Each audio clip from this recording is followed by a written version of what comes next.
Chloe Riley, Executive Editor of Supermarket News. And I've got Tim Inklebarger, editor with Supermarket News, here with us, who has been doing our Kroger-Albertsons coverage. Tim, thanks for joining us today. Thanks for having me. I think, Tim, we just want to dive into what is certainly the grocery story of this year, finally getting, closure on the Kroger-Albertsons merger. It has absolutely collapsed. We got decisions earlier this week in both the federal Oregon court case and the Washington state court cases. Both blocked the merger. And now we're seeing a lawsuit from Albertsons against Kroger. So really crazy stuff, really wild. I don't think anybody necessarily expected to go in exactly that way. So I want to say, Tim, generally, what do we know at this point? And, what are some of your key takeaways? Yeah, well, so it's, big news. The FTC case in Oregon, which involved 9 attorneys general across the country, really kind of scooped the Washington state case, which was brought by the attorney general in that state. There are 3 separate cases. There's still one pending in Colorado. But on Tuesday, the FTC, probably about 45 minutes before the Washington case decision was handed down, the FTC case in Oregon, that case was resolved. Both of them essentially rejected the proposal. It was a temporary injunction in Oregon, which means it could technically go forward with further study or that sort of thing. In Washington, that was a permanent injunction. So there was really no way for the merger to proceed at that point. Colorado is kind of a moot point at this time because Albertsons has pulled out of the deal and filed a lawsuit against Kroger for breach of contract. Yeah. And so on that Albertsons lawsuit, what do we know at this point? What can we expect to see? And do we feel like that was expected? I don't think it was unexpected. I think the thing that was surprising to a lot of people is how quickly it happened. That lawsuit came down a day later after the court decisions. I think that there were some industry analysts that I've read that sort of said, Albertsons could have come to the table with Kroger and talked it over, or try to hash out a deal. Part of the contract or the agreement when they decided to go try to move forward with this merger together was I forget what they call it. It's like a departure clause, or that if the deal didn't go through, that Kroger would owe Albertsons around $600 million for breach of contract. And so now the lawsuit, and I haven't seen a copy of the lawsuit yet, but apparently, and this might not be part of the lawsuit or explicitly stated in the lawsuit, but they're suing them for billions of dollars now. So they're suing them for the pain on top of the $600 million. Right. Sounds like. Right. So that's kind of the beginning of the problem for Kroger right now. They've got a lot of stuff going on. It felt like they didn't. I don't want to say didn't see that coming, but the language that so far and what we've got, the statement of Kroger, the sort of that the lawsuit is baseless and without merit. It's a little harsh from companies that now have been working together for 2 years plus on this merger. So I thought that was interesting too. Well, it's, Kroger and Albertsons' battle against the FTC is now turning into a battle against Kroger and Albertsons. So to me, I had never really followed a story quite like this before. I mean, it's the largest, attempted grocery acquisition in the history of the industry. So it's really unprecedented in this way, but it wouldn't surprise me that if at the end of the day, they do come together and reach a settlement of some sort. I doubt either one of them are just going to walk away from this. And I also kind of suspect that this case is not going to go to trial. If it does, strap in, because it'll be quite a show. I know that one of the things that Albertsons right now is really kind of hanging its hat on in terms of the lawsuit is focusing on the divestiture proposal that Kroger released. Originally, it was around 400 stores that Kroger was going to divest. Later in the year, earlier this year, Kroger added something to the tune of 170 or so stores to that divestiture plan. So it ended up being close to about 600 stores that it was going to divest. Kroger also later in the year released a full list of all the stores that were going to be divested. And those at the time seemed like concessions that were taking place somewhere in the background. I know that the FTC, that was a big requirement for them. Anytime there's a major merger like this attempted, divestiture of stores is a big part of it. So you don't create local monopolies is the idea behind the divestitures. But clearly it wasn't enough to convince a judge or two judges. And I feel like, Tim, you've been talking to some analysts, you've been reading some stuff saying, some people are saying that decision around C&S was sort of the big downfall of this merger potentially. Yeah.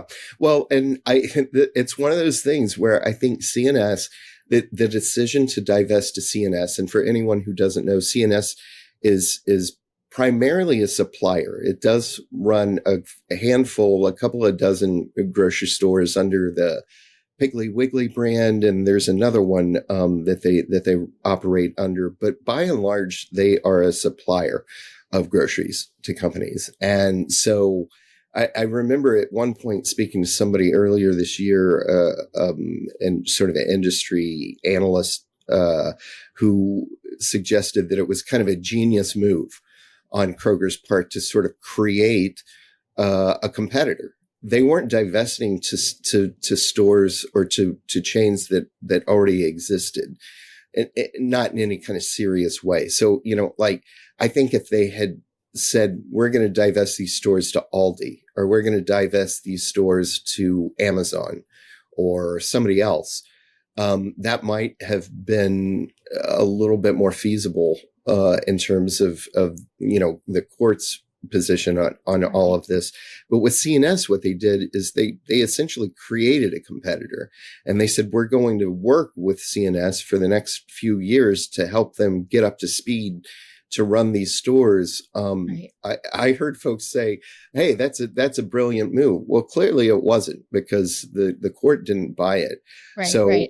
Now that I think a lot of people are looking at Rodney McMullen, the CEO of Kroger, and saying that was a terrible decision to try to do this. But if it had been successful, he would have been a genius, right? So I think it was like, maybe you can't blame him for trying, but maybe it was just they flew a little bit too close to the sun here. Yep. And another group who's one of those people looking a little closely at Rodney McMullen right now is the union, right? The UFCW just came out today saying they're not happy about this $7.5 billion stock buyback plan. They want Rodney McMullen out, they say. Right. That really kind of comes as no surprise. Kroger had a lot of cash sitting around, sort of hoping that this merger would go through, and they were going to use that money, to fix their stores. They promised to reduce prices by like $1 billion.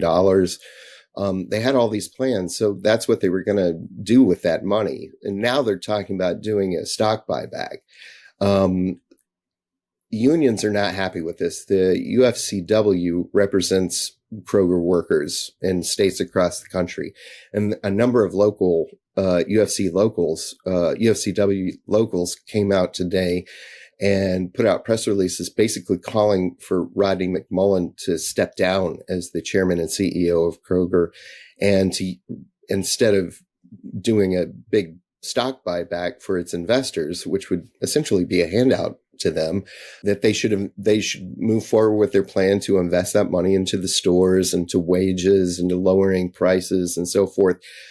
They claim that this is McMullen's effort to appease investors who are probably not too happy right now. I noticed that the stock price has gone up slightly as a result of the stock buyback proposal. So, somebody's happy here about it, but it's definitely not the unions.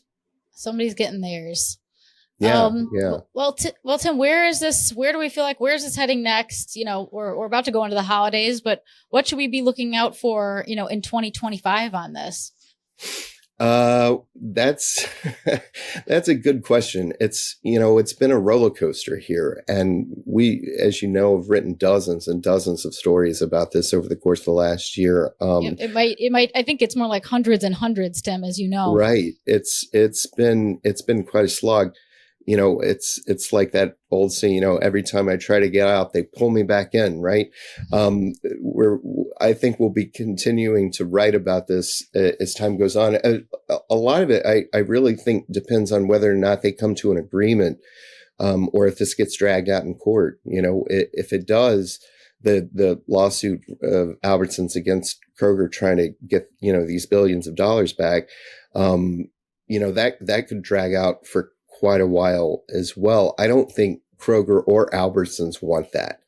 At the end of the day, it's going to hurt them both. I think Cerberus Capital Management, which is the owner, it's a private equity firm that purchased Albertsons about 20 years ago. They're still going to have to sell Albertsons. They want to sell Albertsons. They want to get rid of it. So they're going to find somebody else now to try to buy it. Maybe somebody who's not as big of a competitor as Kroger, so you don't have those same antitrust concerns. The other thing to consider is an incoming FTC, with the new FTC and the new administration coming in. I would venture to guess, if I was a betting person, that they will not challenge these kinds of mergers going forward. So it might be a lot easier for Cerberus to move forward with the sale of Albertsons, but we'll see if there's a buyer. It's an enormous company. It'll be tricky to find somebody with the kind of money that Kroger has to be able to move forward with an acquisition of this size. Yeah, no, absolutely. A lot of moving pieces to watch moving forward in 2025. Tim, thank you for all your amazing coverage this year. So many things to break down, and you've done it really, really eloquently. So we appreciate you for that.